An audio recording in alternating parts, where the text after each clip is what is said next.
Tearful by Abby Phillips Walker. Once upon a time there was a little girl named Tearful, because she cried so often. If she could not have her own way, she cried. If she could not have everything for which she wished, she cried. Her mother told her one day that she would melt away in tears if she cried so often. "You are like the boy who cried for the moon," she told her. And if it had been given to him, it would not have made him happy. For what possible use could the moon be to anyone out of its proper place? And that is the way with you. Half the things for which you cry would be of no use to you if you got them.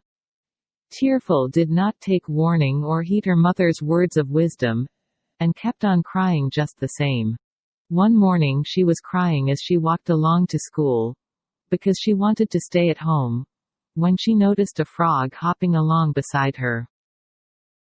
"Why are you following me?" she asked, looking at him through her tears.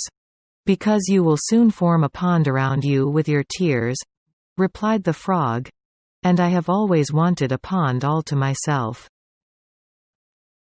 "I shall not make any pond for you," said Tearful, "and I do not want you following me, either." The frog continued to hop along beside her, and Tearful stopped crying and began to run. But the frog hopped faster, and she could not get away from him, so she began to cry again. "Go away, you horrid green frog," she said. At last she was so tired she sat on a stone by the roadside, crying all the time. "Now," replied the frog, "I shall soon have my pond." Tearful cried harder than ever. Then, she could not see. Her tears fell so fast, and by she heard a splashing sound. She opened her eyes and saw water all around her. She was on a small island in the middle of the pond. The frog hopped out of the pond, making a terrible grimace as he sat down beside her. "Your tears are salt, and my pond which I have all by myself, is so salt that I cannot enjoy it. If only your tears had been fresh, I should have been a most fortunate fellow." "You needn't stay if you do not like it," said Tearful, "and you needn't find fault with my tears, either," she said, beginning to cry again. "Stop, stop!" cried the frog, hopping about excitedly. "You will have a flood if you keep on crying." Tearful saw the water rising around her, so she stopped a minute. "What shall I do?" she asked. "I cannot swim, and I will die if I have to stay here," and then she began to cry again. The frog hopped up and down in front of her, waving his front legs and telling her to hush. "If you would only stop crying," he said, "I might be able to help you. But I cannot do a thing if you cover me with your salt tears."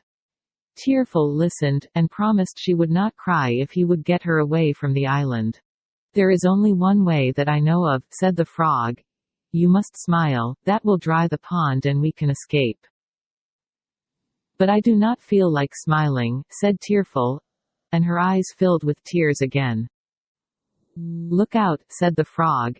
"You will surely be drowned in your own tears if you cry again." Tearful began to laugh. "That would be queer, wouldn't it, to be drowned in my own tears?" she said. "That is right, keep on smiling," said the frog. "The pond is smaller already." And he stood up on his hind legs and began to dance for joy. Tearful began to laugh. "That would be queer, wouldn't it, to be drowned in my own tears?" she said. "You have a slate under your arm," said the frog. "Why don't you draw a picture of me?" The frog picked up a stick and stuck it in the ground, and then he leaned on it with one arm, or front leg, and, crossing his feet, he stood very still. Tearful drew him in that position, and then he kicked up his legs as if he were dancing, and she tried to draw him that way, but it was not a very good likeness. "Do you like that?" she asked the frog when she held the slate for him to see. He looked so surprised that Tearful laughed again. "You did not think you were handsome, did you?" she asked. "I had never thought I looked as bad as those pictures," replied the frog. "Let me try drawing your picture," he said.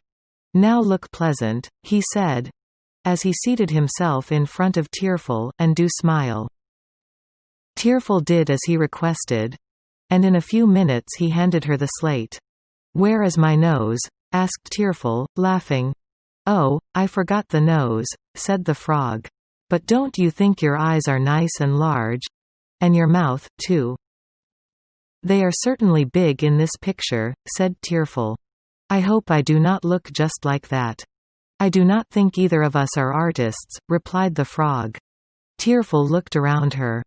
"Why, where is the pond?" she asked. "It is gone."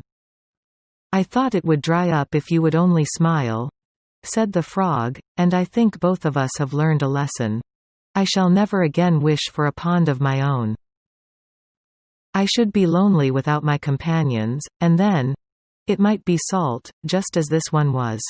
And you surely will never cry over little things again, for you see what might happen to you. And then you look so much prettier smiling." "Perhaps I do," said Tearful, "but your pictures of me make me doubt it. However, I feel much happier smiling. And I do not want to be on an island again, even with such a pleasant companion as you were. Look out for the tears, then," said the frog as he hopped away.